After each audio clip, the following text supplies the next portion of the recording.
never talk about it. If these low interest rates prevail for 5 or 10 years, stocks, you'll look back and say stocks were very cheap. If interest rates normalize, you'll look back and say they weren't so cheap. So if you were a betting man, not that you are, but if you were a betting man, would you assume that interest rates will remain low in the United States for the next 5 to 10 years? They fooled me so far.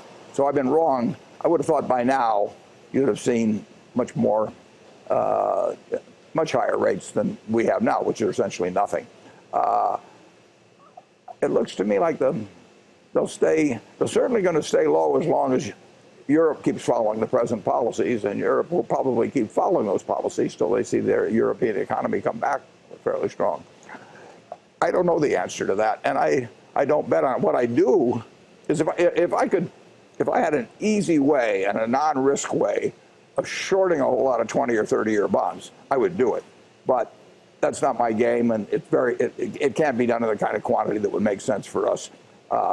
But I think bonds are very overvalued, I'll put it that way. Now, whether the central bank has the capacity to keep them in that situation almost indefinitely. So we'll see what happens on that. Although every expectation is that the Fed will at least start raising interest rates probably this year, maybe September, maybe December, if not certainly next year. Correct or no? Well, I think you're right that the expectation is that, but I think it's difficult, and not impossible. I mean, the Fed can do what the Fed wants to do, but I think if you have negative rates in Europe, I think there are a lot of consequences to raising rates significantly here. The important thing to remember in economics, people forget it, is you can never just do one thing. I mean, it's like physics. You cannot just change one variable and not have anything else change in the world.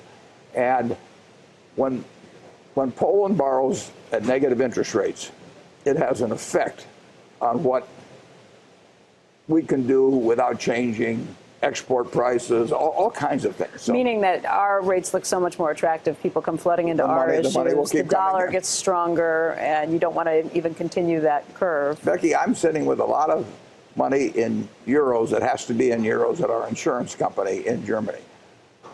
I'm getting a minus rate on that.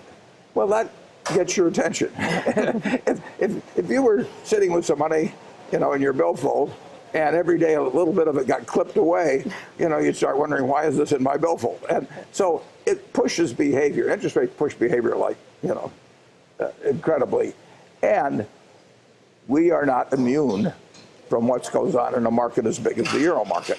And I think it's difficult for us to raise rates significantly, certainly. I mean, I cannot envision us, for example, having a 4% or something rate here with negative rates in Europe. Now, the gradations, you can argue as to how much effect they might have. But this is a very unusual situation, and I don't know how it plays out.